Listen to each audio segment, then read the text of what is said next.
Welcome back to the Brotherhood Brief. Brotherhood Brief. Brotherhood Brief. All right. What do we have in store for us today? All right. We've got some questions about Well, faith. let's start with verse and supplement of the day first. All right. That's how we start our All right, gotcha. episodes. Gotcha. Boy. All right, you start with the verse off today since I started it last time. All right. Hang on. Let me pull up my devotional. I'll pick one out. Gotta pick one out. Good. Okay, then I'm gonna. All right, Do you already have yours? Yes, I already have mine. All right, pull yours up. Mine is Mark 2:17. On hearing this, Jesus said to them, "It is not the healthy who need a doctor, but the sick. I have not come to call the righteous, but the sinners." So, yeah. All right, I've got James 3:13. Who is wise and understanding among you? By his good conduct, let him show his works and his meekness of wisdom. Good verse. Love it. Love it. All All right. Supplement of the day. Supplement of the day. We should probably do sisterhood for supplement of the day. Sisterhood. For our girls out there. Yes. Sisterhood is basically just the Brotherhood's a men's wellness and vitality supplement. Sisterhood is a woman's wellness and vitality supplement. Can help with hormones. It's not clinical. It's not hormone replacement or anything like that. It's just natural herbs and vitamins, minerals that can help balance your hormones and help center you a little bit, right? So things like that, just like our Brotherhood supplement. Love it. You have a preference on a supplement? Let's go with the sleep strips. They're doing good on the shop right now. People seem to be enjoying them. Why don't you talk a little bit more about the sleep strips? Well, our sleep strips are just valerian root extract as well as chamomile extract and 1 milligram of melatonin so you don't feel groggy the next day. And a little bit of lavender, which is all just natural stuff, so that way you're not taking something that's designed to necessarily knock you out, but help you fall asleep. It's a natural sleep aid, not a Z-Quil or anything like that. If you have a hard time putting your phone down watching Instagram Reels all night, you should take some sleep strips. Put you straight to sleep. Instagram Reels before bed is not good. Well, unless you're wearing, you can get away with using your phone if you're using a red light glasses. I have them; they're just not in here. But later in the evening, it's good to start cutting down on that blue light as it starts to get dark. So, yeah. All right, we're gonna jump into some questions. Hold on. We gotta show the merch. Got some more merch. Let's see, it's a good spot. Oversized T-shirt. It's like a powdered dark grayish with the Christ system. We got the back. Let's show it. Just come in between. Yeah, there you go. Right here, is that good? Yeah, you're good. See it? Pretty sick. Pretty good pump cover. Yeah, we're wearing the same thing pretty much. Yeah. These just came in, so we're trying them on. I'm wearing a large, so Yeah, we're both wearing larges. oversized. I'm usually extra large, so make sure you order the size right. All right, we're gonna jump into some questions on faith and fitness. So let's do it. All right. Finally wrote some talking points down. All right, Jacob. Why do you think accountability in faith is similar to accountability in fitness? Because it all comes back to glorifying God. I mean, like I said in the last podcast, taking care of your body is glorifying God. Going to the gym is, it's not the same as going to church, but as going to church, going to praise God and that sort of temple, your body's your temple you got to take care of. So you got to make sure it's healthy. You got to make sure it's clean. You can't feed it bad stuff. It's it's all a part of accountability on the faith and fitness level. Well, to expand on that, I mean, your body is what houses your soul, so you have to feed your soul. So one without the other, at the end of the day, you'll be feeling. If you're not taking care of your body, you're gonna obviously have health issues, and if you're not feeding your soul, you're gonna feel lost. You're gonna feel lost. You need to let God guide you with His purpose for your life. So Yep. they're two purposes, but you need to be equipped and healthy in fitness, so that way you can feed your soul by doing what God calls you to do, and being always physically able.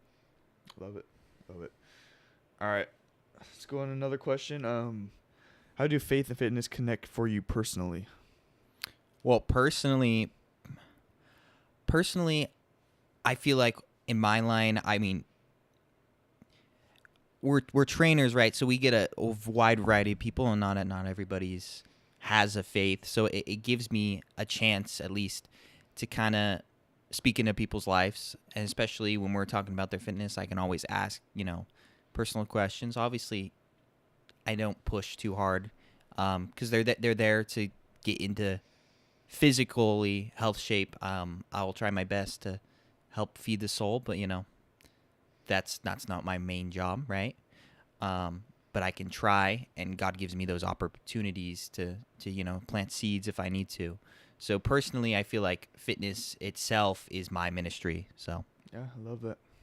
That's good. That's good. all right, let's see if what other questions we got here for you.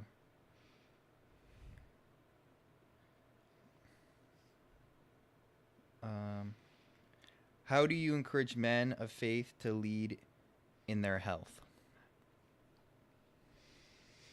How do you encourage men of faith to lead in their health? So, I mean, let's see. Gosh, I'm tired today. I cannot think. My brain is shutting off right now. You have something to start off with this? To lead in their health. Well, obviously you can lead by example in both ways. Having a healthy body and a healthy soul is a good example of a strong man, and having a good relationship with God is an example of a strong man. So if you have both physical strength and endurance and all the stuff that goes with that, and you have a faith that's a rock, there's going to be a lot of stuff that's going to come your way, and you're going to be able to stand firm against it, right? So health, and it's all under the umbrella of health at the end of the day. Fitness and faith, right? That's health. It's just there's two different categories, right? One's physical and one's spiritual. Yeah, faith and fitness really ride in together. You can't, I wouldn't say you can really have strong faith if you can't be good with your fitness. I mean, I feel like a lot of it really connects to each other. All of it rides parallel with each other. I mean, it all takes discipline. It all takes hard work. It takes motivation. It's not easy. None of it's easy. If you're going to the gym, if you're doing some sort of easy workout, that's not what you're going there for. That's not going to really do anything for you. You want to do something that's going to make you sore. You want to do something that'll make you sweat. Something that when you roll out of bed that you could hardly walk or you hardly move a certain muscle. And the same is kind of with faith. I mean, you want to push hard to read Bible verses, memorize Bible verses, read the Bible every day. We all struggle with that. I mean, keeping in touch with our faith, it's hard. It's not, none of it's easy, and you just got to bring those together just to, yeah. Well, not to mention in today's day and age, we're so cooked, as I'd call it. I mean, our attention spans are cooked. Sitting down and actually reading the Bible is hard because you're always caught up with this high dopamine content from TikTok, Instagram, YouTube Shorts, all these short videos that make you laugh or whatever that catch your attention. And sitting down and reading is just so foreign for a lot of people today. Even me, it's hard for me to just sit down and read. I'll do a audible or listen, but if I read, it's definitely the Bible, and then most books I get in by listening, which is an easier alternative for me. So, yeah. Continue. You can't see me. They can hear you. All right. Next question. It's my turn to ask some questions. Give me that. All right, let's see. Why should someone consider boosting their testosterone naturally? Well, I wouldn't necessarily call it boosting. You don't need to boost it like that. It's a natural enhancement, we should say, and it's very minor. It's nothing crazy, but you'll feel a difference, right? All these, TRT and tests, straight up test and trend, you don't want to do that. There's a bunch of side effects to those, but Brotherhood is simple, it's natural, and it will just help your overall health because it's things that you're missing in a lot of food, and you don't get that a lot nowadays because that food's so heavily processed, right? So, yeah, I mean, Brotherhood will give you that little edge, that extra edge that you need, but it's not going to boost your levels to, over 1,000. It's not gonna boost it like you'd think steroids would, but there's no side effects with Brotherhood, so that's Because it's all natural. It's all Yeah. stuff that you can get, in foods, but you're not getting that in foods, especially if you're eating just whatever's out there. yeah. What?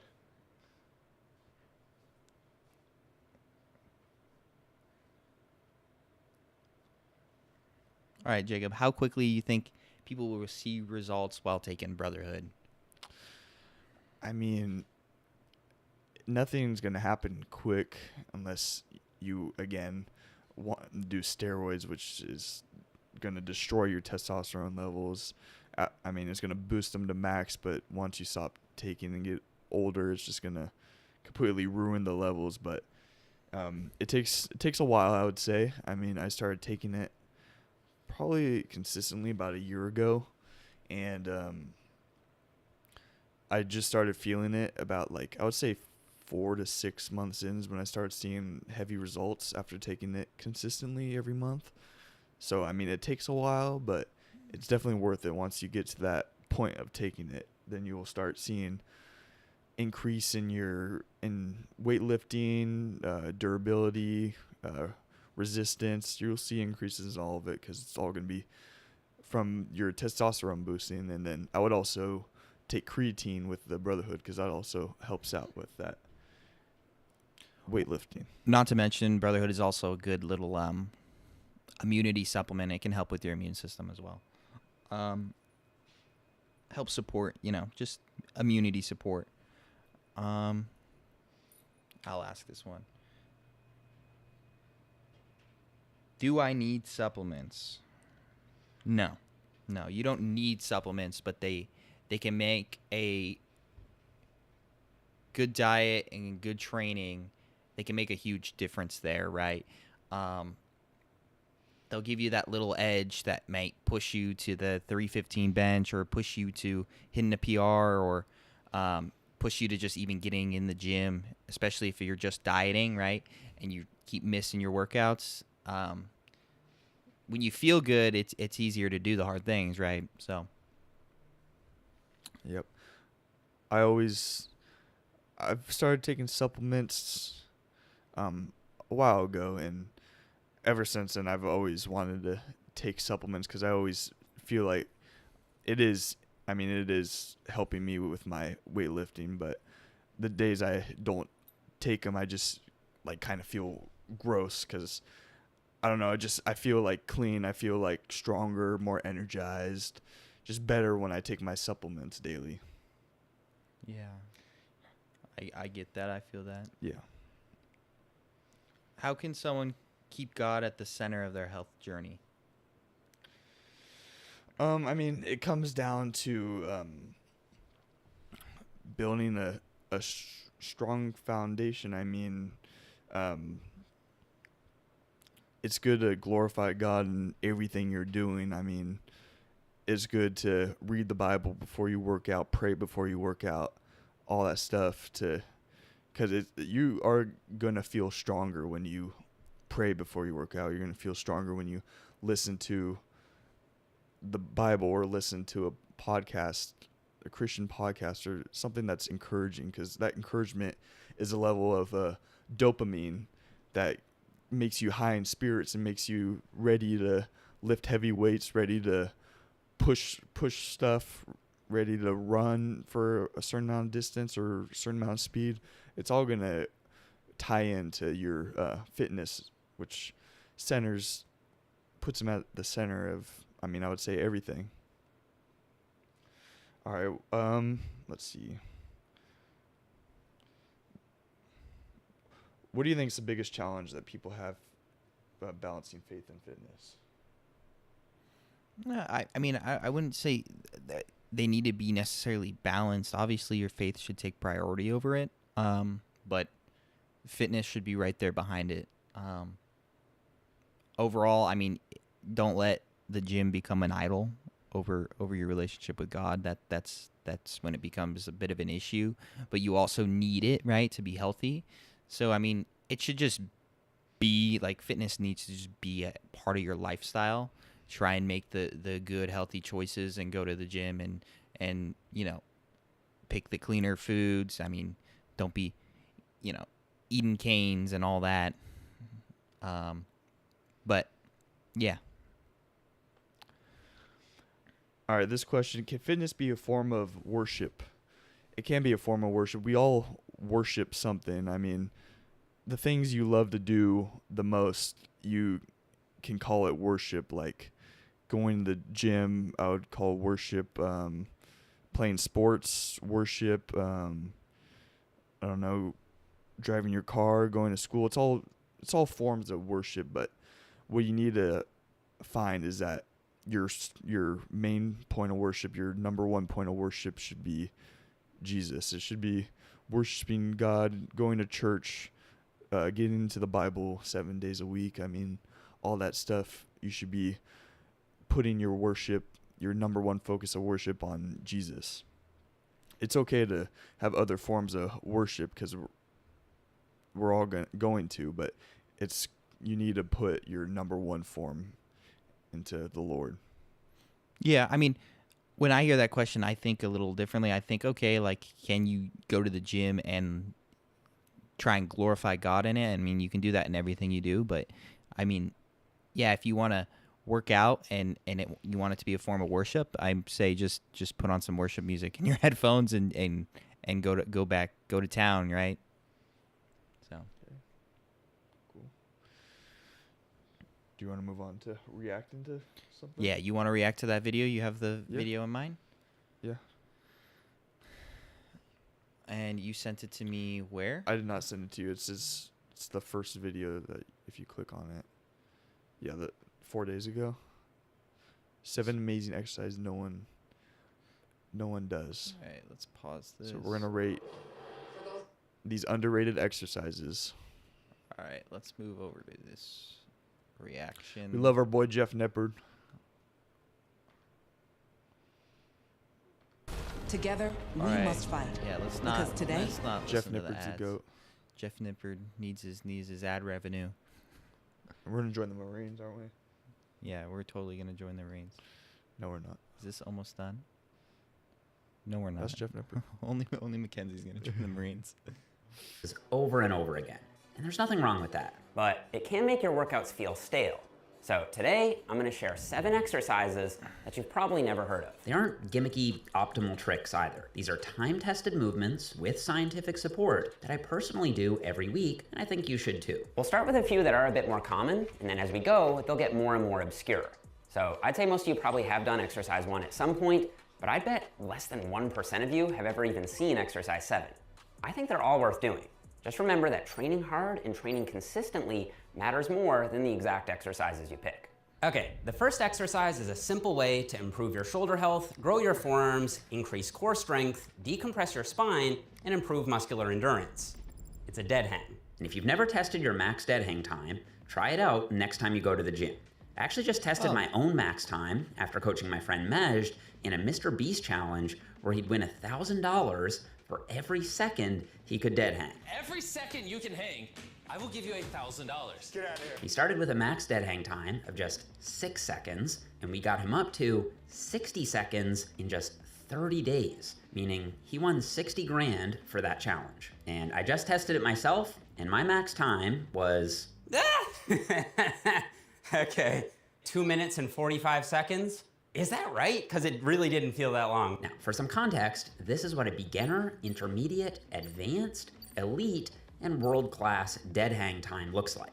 And this is the dead hang world record. So I'm advanced, not quite elite. Dead hangs can open up the shoulder joint, allowing the tendons and muscles of the rotator cuff to move more freely, which can help with shoulder pain. And if your back is feeling stiff from sitting all day, you'll get some spinal decompression too. The scientific evidence on... I honestly think these are great. I mean, they're great to do. Yeah, it's a good form of stretching. I have some clients do it here and there. Do I do it, all the time? But no. Do you know your best time ever? I'm trying to figure out if I remember. I think I got to like 1:30. This was a year ago, 2 years ago when I was in high school. Yeah, mine was when I was in high school a while ago. I think I was like a sophomore. I think it was around the 2 minute mark, maybe just under or just over. Yeah. I remember I was doing it for a Were you contest doing for it? football. Oh, I was doing mine at the not the fair. I was doing mine at Belmont Park, and they had that Okay. challenge. Oh yeah, was it the Marines or the Army? No. Those are at the rodeos, and that's how I win those Oh, shirts that's that a I have. pull up though. But those are pull-ups. Yeah. All right, let's jump back into it. is a bit more mixed, but I personally get a lot of relief from it, especially in the days following heavy squats or deadlifts. First, chalk your hands, and buy some cheap liquid chalk if your gym doesn't have any. Trust me, this will make a huge difference. Use a bench if you can't reach the bar, and grip it just outside shoulder width. This will seem counterintuitive, but try to take a looser grip initially so your forearms don't fatigue too quickly. Once you start to slip, start gripping harder. This is kind of like pacing yourself in a race. Now, if you're doing these for max time, brace your core, but don't flex so hard that you tire yourself out. If you're doing them for spinal decompression, start with a braced core and then gradually let your hips sink down and stretch out. Your legs should hang straight down, and I find keeping my feet together and pointing my toes down helps keep me from swinging. From there, just focus on keeping a consistent breathing rhythm and don't try to hold your breath. Try it out and see how long you can hang. If you can't dead hang with body weight yet, use a band for assistance by looping it around the bar and stepping into it, or you can use an assisted pull-up machine. If you can beat my time of 2 minutes and 45 seconds, post it on Instagram and use the hashtag JeffNipperDeadHang. I'll take a look at all of them and I'll repost some of you. Next exercise takes a standard dumbbell curl. Yo, maybe we should try for that. I think maybe I might try for that. All right. Let's do it. Maybe on Friday. Friday, Friday? I'll try for that. All And see if I can get close to his right. time. What does he have? What? 2:45. 2:45. That's pretty. That'd be pretty hard. I have some chalk. I just gotta make sure I clean it up after. Yeah. I'll try it too. It makes it just a little more effective, at least in theory. I call it the Zotman Hammer Curl, named after 1800 strongman George Zotman. I just modified it a bit. Here's the idea. With a regular curl, maybe you can lift 20 pounds on the way up, but you could easily control 40 pounds on the way back down. That's because you're about 40 or 50% stronger on the negative than you are on the positive. Yeah. So with a standard dumbbell curl, you're always overloading the positive more than the negative. The negative never gets fully challenged. But since the negative is crucial for muscle growth, I think it makes a lot of sense to overload it to its full potential. One way to do that is to curl the weight up on your own and then have a partner apply extra resistance on the negative. But that feels awkward. So instead, what you can do is use simple biomechanics to make the weight effectively heavier on the negative. Here's what you do. Curl the weight up with a hammer grip and then lower the weight back down with a palms up supinated grip. By using a hammer grip on the positive, your brachialis and brachioradialis can come in and help out, and then when you switch to the supinated grip on the negative, your biceps are forced to take the load. For technique, grip the dumbbell in the middle of the handle, so don't let your thumb rest up against the head of the dumbbell, and curl the weight up, stopping just before your arm is vertical. Then rotate your palms up and lower the weight back down under control, sweeping the weight out in a wide arc. Once you reach the bottom, rotate your palms back into the hammer grip, curl the weight back up again, and repeat. I usually do these for 8 to 10 reps. And while I don't think this technique will put inches on your arms compared to standard dumbbell curls, I do think it's an effective variation that makes a lot of biomechanical sense. Now, if you prefer old school dumbbell curls, they'll still work great. Just slow down the negative to even out the strength curve. Okay, so far, we've only hit dead hangs and Zotman hammer curls. Next, those Zoderman curls are pretty cool. I mean, I've done those before. I've done them more with. I've also done the variation he was talking about where you have someone push it down, primarily on a cable, and I just have them push on the cable itself, right, the stack itself. So I'd rather just do normal bicep curls. I don't think there's a reason to do those curls. I mean, well, the negative is where most of the growth comes from, right? That's why a slower negative is more important than the positive. But I mean, think about it like when you're training for max bench press, doing some negatives is all right. I mean, but you could do the same thing, but you could tax your bicep coming up and back down just doing normal curls like this. I mean, you could do the same thing with a negative going down, and then just it tires out your arms faster. To an extent, coming up like that is what's it called? The goal of going hammer up is because you can lift more, whereas you wouldn't be able to get that good of form coming up on a supinated grip where your palms up. So when you're coming down, you have that heavier weight. I mean, it would be pretty much just like a cheat curl is another way to do it, right? Where you kind of are cheating it on the way up and then super slow and controlled on the way down. I mean, there's nothing wrong with it, but that negative is key to muscle growth sometimes, especially if you're in a plateau. are definitely more obscure. Okay, this next exercise I've been doing every week all year, and I absolutely love it for the side delts. It takes a standard dumbbell lateral raise and makes it feel a lot better, at least for me. It's the incline dumbbell Y raise. Now, I've covered the tension profile of the standard dumbbell lateral raise before, but here's a quick refresher. Because gravity pulls straight down, there's zero tension on your delts at the bottom, and peak tension doesn't hit until the very top. Now, that's not necessarily a problem. In fact, new research shows that dumbbell laterals can still grow your side delts just fine as long as you train them hard. But I still don't like having such a lopsided tension profile. I find it harder to connect with my side delts when I'm only getting enough tension in such a small aspect of the range of motion. So that's where the incline dumbbell Y raise comes in. Set up a bench at a roughly 20 to 30 degree incline. It should feel like you're leaning pretty far back. Brace your upper back against the bench and lift your chest up. With the dumbbells at your sides, lift them up and out in a Y. Think about squeezing your side delt fibers together to move the weight up, and then feel them stretch apart on the way down. Once you get to the point where the dumbbells are back at your sides, start your next rep. So don't let the dumbbells swing all the way back until they're hanging vertically, because again, you'll lose that tension. So stop once you get to your sides, just like you would when standing. And by lifting the dumbbells up and out in a Y, you'll hit the fibers in between the front and side heads, which adds a lot of shape to your shoulders, especially from the front.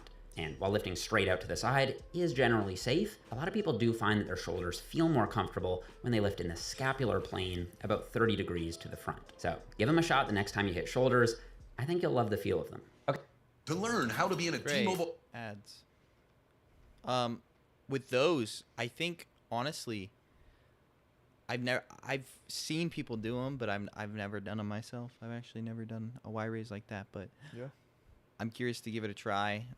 I see what he's saying. Yeah, I think our next shoulder day we should hit those. I think. I mean, I prefer. Oh shit. I prefer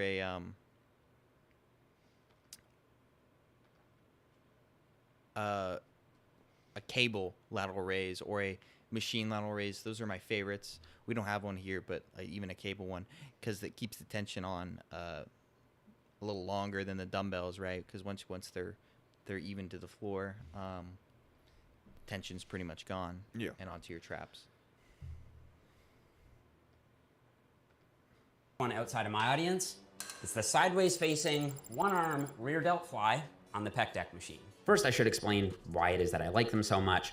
It's really because this is the only way to get a full range of motion for your rear delts on this machine. When you do them the traditional way, what you're really doing are half reps in a shortened position. The muscle never gets lengthened at all. It'd be like doing bicep curls in the top half only. Nobody would consider that optimal, yet that's exactly how most people treat the reverse pec deck. The rear delts don't get anywhere close to a stretched position until you reach across your body.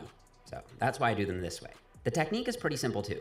Instead of sitting down and facing the pad as normal, you turn sideways and sweep your arm out across your body. A cue I picked up from Dr. Mike is to think about there being a big pile of money on the ground, and however much area you can cover is how much money you get to keep.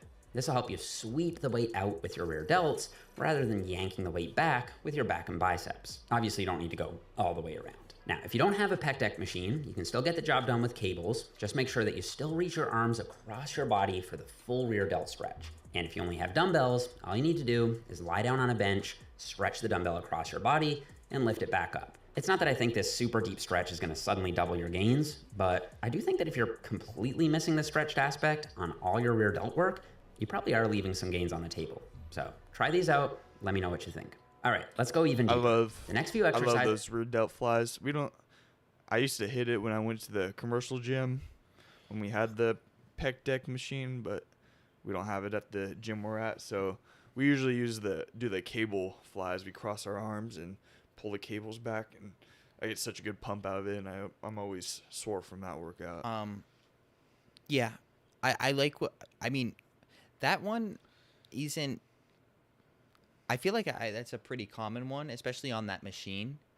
I feel like that's how I see that machine being used the most, other than for pecs. Here do get a little wild, deck, but other than for pec deck, but yeah, I don't know. I feel like those are pretty common. I've done some sort of rear delt variation almost every single back day for a while. I know we started doing all of delts on push day, and then we just do traps on our pull day. So we just changed that up. But whenever you hit rear delts, yeah, some sort of rear, you got to have some sort of variation like that. Yeah.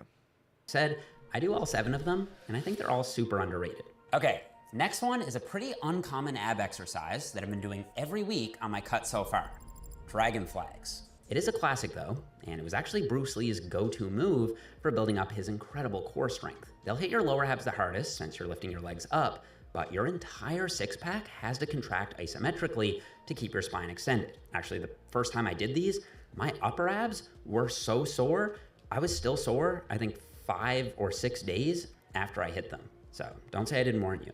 On top of that, your obliques come in for stability, and your serratus muscles anchor your back and shoulders in place.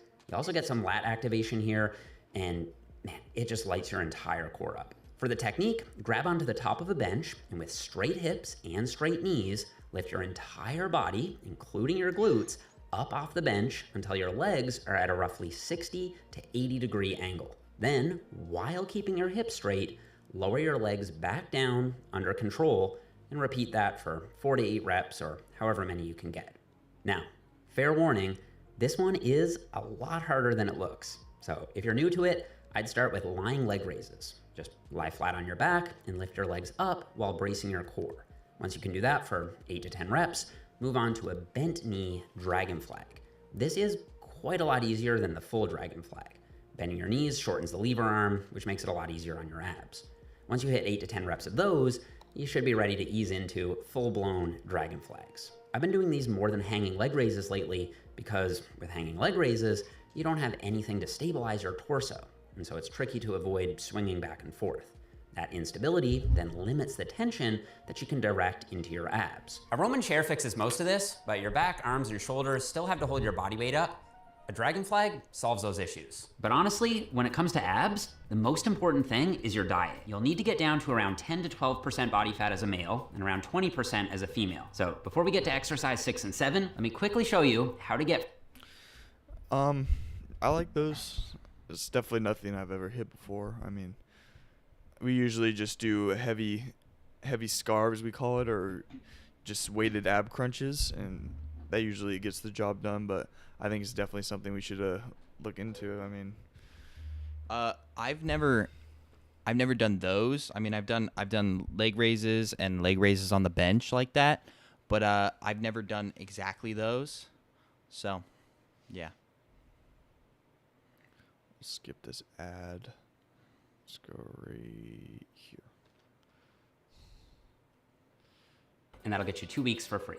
Okay, this next one is one of the most underrated back builders out there, and most people have probably never heard of it. It's called the Kelso Shrug, and it's amazing for back thickness because it completely isolates your mid-traps and rhomboids without fatiguing your lower back or involving your biceps. Now, despite the name, it really is more like a row than a shrug. With a standard row, you bend your elbows and squeeze your back together at the same time. But with the Kelso Shrug, your elbows stay locked and you completely isolate the back squeeze. That's what makes it so effective. When you think about it, during a row, all of this motion at your arms isn't doing anything for your back. This part is all biceps. Research shows that while rows do grow your biceps to some extent, curls grow them about twice as well. And since your biceps are obviously much smaller than your back, they will eventually limit the amount of tension that your back gets on a row. That's why, after you hit failure on a normal row, you could probably crank out another 4 or 5 Kelso shrugs. That should tell you that your biceps may have hit failure, your rear delts may have hit failure, but your mid-back probably didn't. So for the Kelso technique, load up a chest-supported T-bar row machine, brace your chest against the pad, and take a fairly wide grip, around 1.5 times shoulder width. Unrack the weight, and with completely locked arms, squeeze your shoulder blades together as hard as you can. Pause for about 1 second at the top, and then let your shoulder blades peel apart on the negative. Imagine being able to build an app Ads. with your name on it, just by thinking about it. Meet Base 40. All right, we're not going to subject anybody to ads. Oh my gosh. Oh my gosh. Oh my gosh. If you're doing it right, the weight should only move about 4 or 5 inches. This may not feel like enough at first, but that's because you're used to doing rows where most of the range of motion is coming from the biceps and the lats. But when you actually isolate the mid-back, this is what the full range of motion looks like. Now, of course, I still think rows are a fantastic overall back developer, but if I'm trying to isolate mid-back thickness specifically, Kelso shrugs are one of my main go-tos. And by the way, if you don't have a T-bar row machine, you can do the same basic thing by bracing against an incline bench and using dumbbells. All right, let's finish with the least known exercise on my list. I think those are great. I mean, I think those kind of play into like more like them partials. I mean, you do those after you fail on regular rows, but I think those are great exercises. I mean, I would have say I do something similar, but I probably bend my elbows a little bit. But I try and squeeze my back when I reach failure on something similar to that. Yeah, I mean, I would say it's just getting till failure and not able to move your elbows, so you're just kind of repping it out a bunch and trying to get that back pump and get as many more reps as you can. I mean, on every workout we do, we go till failure, so nothing new for us. This is the seated cable deadlift. I think this is an awesome glute and hamstring exercise. Bro, I've actually had people do these. Really? I've actually had people do these. Looks goofy. I was expecting. I haven't done them on something like that, but like on the ground, and then I have them brace against the machine itself, where I've put like one of those, those blue blocks we have in the gym. Yeah. I've put that against and Okay. and had them do something very similar to this. All right. No idea why more people don't do it. I know it looks gimmicky, but hear me out. Obviously, barbell deadlifts are great for building total body strength, and I personally do barbell Romanian deadlifts every single week. But sometimes you need an exercise that activates your glutes and hams without the same fatigue demand that comes with a heavy barbell lift. That's where the seated cable deadlift comes in. Because your hips are fixed, with your glutes planted on the bench, you're a lot more stable, and you won't fry your back, core, and quads nearly as much. If you do them right, you'll get a glute pump like you've never felt before. Okay, for technique on these, take a grip just outside shoulder width and plant your feet on the platform with your toes pointed slightly out to engage the glutes. While keeping a tall chest, squat the weight up, and then extend your hips to a full body lockout position. This is where your glutes should stay planted throughout the set. From there, begin your first rep by unlocking your hips and knees, lowering the bar while keeping it in as tight to your body as feels comfortable. You can actually go quite a bit lower here though, you since stop there the aren't video any here. plates to limit your range of motion. Good. Yeah, those look goofy. I mean, I haven't tried them before, so I don't know how the pump is in your glutes, but they're pretty good. I mean, there's also just, you could do it with a what's it called? You can do them kind of standing or almost like hinging over, with any cable, and their go-to, especially for someone who doesn't want to do the deadlifts and really worries about their back. They can really get a good stretch and then just contract. yeah. Because significantly, like the tension on your low back on those compared to an actual deadlift or an RDL is just way different. But those are pretty good ones. I like those a lot. Gotcha. All right. That's sick. You want to continue the video? No, I think we're good. I Alright, mean, that's the last exercise, so Yeah, I mean, good. most of those I've heard of before, except the what did he call it? The dragonfly or something like that. Yeah. Where I've done off the floor regular leg raise, and maybe bring your butt up just a little bit, but nothing like where you're straight up like that. That's pretty cool. I have to give that a try. Yeah. Definitely have to give that a try too. I wish we had the T-bar machine Yeah. called. I wish we That- had that in the- the gym, but we don't. So we make do with what we have. We have cables and stuff to do the rows, and always able to get a good workout in. I mean, you don't need to have all the top tier equipment to get a good workout in. I mean, a guy like Jeff Nippert, I mean, he's pretty wealthy, so he could supply himself with the best of the best equipment. But I mean, you don't need the best of the best to still look great and be in great shape. And be healthy, yeah. Yeah. Just I mean, all get you those need- gains. You could literally just fill up some gallons of water and use those as dumbbells. I mean, it doesn't take much. There's not many excuses you can make to not work out just because you can't be in a gym or you can't be have a personal trainer. I mean, all it takes is some water, and a lot of stuff you can do is just body weight or just with bands. I mean, all of it.